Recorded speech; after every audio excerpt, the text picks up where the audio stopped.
Na família da Alessandra, os atendimentos com a psicóloga e outros profissionais já se tornaram rotina. Ela é mãe do Arthur, de 12 anos, diagnosticado com o transtorno do espectro autista desde os 7. E o filho mais novo, o Davi, está em fase de avaliação. O Arthur, ele sempre foi uma criança, digamos, um pouco diferente. Ele leu e escreveu com 3 anos. Sempre foi muito comunicativo nessa fase, mas conforme o crescimento dele, aos 6 anos mais ou menos, a gente começou a enxergar uma dificuldade que até então a gente não enxergava, porque o que a gente via era só uma criança inteligente. A gente começou a observar, eu e meu marido, que ele não conseguia se comunicar com crianças da idade dele. Porém, com crianças mais velhas e com adultos, ele ia muito bem. Diferente do Arthur, o Davi desde pequeno já apresentava andar nas pontas dos pés, uma rigidez um pouco mais forte do que o Arthur tinha, uma dificuldade maior no aprendizado. Então, coisas bem diferentes que vieram acentuadas antes do que o Arthur.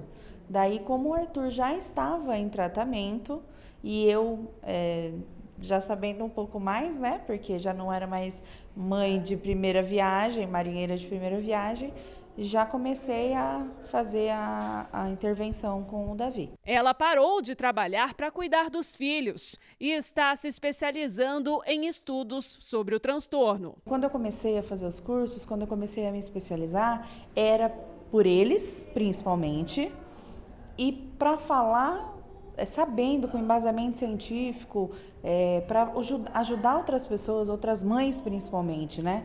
Porque a gente não está sozinho. TEA, né, que é o transtorno do espectro autista, é um transtorno do neurodesenvolvimento, né? Então, é um transtorno que começa na infância, né, necessariamente, e ele tem a ver com esse desenvolvimento do cérebro e das habilidades, né, do ser humano, da criança, né? Muitas vezes a criança com TEA desenvolve interesses restritos e quer sempre fazer aquilo que ele gosta, só daquela maneira, né? Não quer tentar algo novo, fazer diferente. Às vezes, quando ele é colocado numa situação assim de mudança, se irrita, né? Pode ter algum tipo de crise e tudo mais, né? São diversos os fatores que podem apontar o transtorno do espectro autista. E somente o acompanhamento com multiprofissionais pode apontar esses fatores e também fazer o diagnóstico correto. No caso dos filhos da Alessandra, existe um fator relevante: é a genética. O TEA, a gente fala que ele é multifatorial, né? Não é só um fator ou um motivo. Mas o fator genético, ele é bem importante, sim, né? Tem uma herdabilidade forte, né? Uma carga genética é importante. Inclusive, mais comum em irmãos, né? Então, se existe um irmão que já tem um diagnóstico, a chance, né, de ter pode ser maior. O médico com estudos em saúde mental explica que existem 3 níveis de autismo e que eles variam de acordo com o suporte que o paciente precisa. Uma criança que precisa de pouco apoio, né, sempre vai precisar de alguma coisa, né? Mas com menos apoio já consegue sobressair aquelas dificuldades que ela apresenta, né? Ou um grau moderado, ou nível 2, já precisa de mais apoio, né? Às vezes já algo mais multidisciplinar, várias especialidades, né? E um nível 3, que é ainda mais apoio, muita dificuldade de interação social, ou praticamente, às vezes, não tem nenhum nível, não consegue ter uma boa interação social, né? Especialistas estimam que o Brasil tem entre 2 a 4 milhões de pessoas com o transtorno do espectro autista. E cada vez mais gente vem descobrindo o diagnóstico, mesmo que tardio. Nós melhoramos em termos de diagnóstico, as ferramentas são melhores, a comunicação é maior, a informação das famílias é maior. E isso faz com que nós tenhamos um grande número de pessoas vindo procurar o diagnóstico. Mas nós também não podemos descartar que o fator genético e o fator cultural também influenciam muito.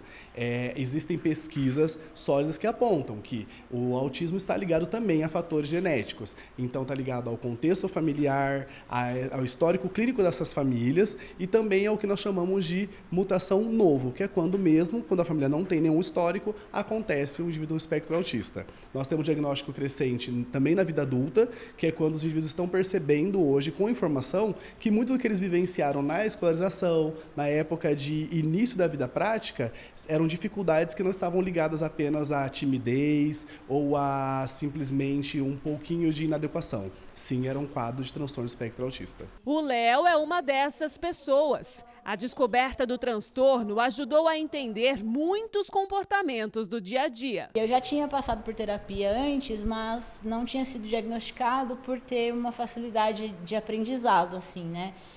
O que antigamente as pessoas chamariam de Asperger ou autismo de alta funcionalidade, enfim, muitas pessoas não considerariam essa hipótese. E eu já tinha passado por profissionais que falaram que era depressão, ansiedade e outras coisas. Mas comecei a fazer terapia com uma psicóloga que entendia um pouco mais do assunto e aí eu consegui ser diagnosticada. E o que mudou desde o diagnóstico? Melhorou muito a minha vida, assim, porque eu tive uma compreensão melhor das minhas dificuldades, uma aceitação melhor e um direcionamento, assim, da terapia de uma forma que me ajudava mais, assim. O tratamento ele é individualizado, cada criança recebe um planejamento de ensino, né, um planejamento de intervenção totalmente focado em suas demandas. O que nós temos às vezes, alguns indivíduos que possuem tratamento que são em dupla ou em grupo, que são as oficinas de habilidades sociais, porque tem muitas demandas que são individuais, mas estar no contexto social também é uma necessidade, então nós também temos isso. Ao longo do processo de tratamento, esse indivíduo ele vai ter algumas altas, vai distanciando alguns tratamentos. Inicialmente nós temos tratamento que a gente chama de intensivo, então nós temos crianças que cumprem até 20 horas de terapia clínica, mais as terapias na escola e extensão para casa, e na vida adulta você vai ter indivíduos que vão ter algumas sessões menores, então intervenções menores, uma carga horária menor de intervenção. Inicialmente a família ela vem para uma anamnese, né, onde a gente coleta todas as informações possíveis sobre o histórico familiar, né, histórico de saúde também dessa família, e aí depois dessa anamnese completa a gente passa para as áreas para avaliação diagnóstica, e aí passa por psicologia, fonoaudiologia, terapia ocupacional e a psicopedagogia.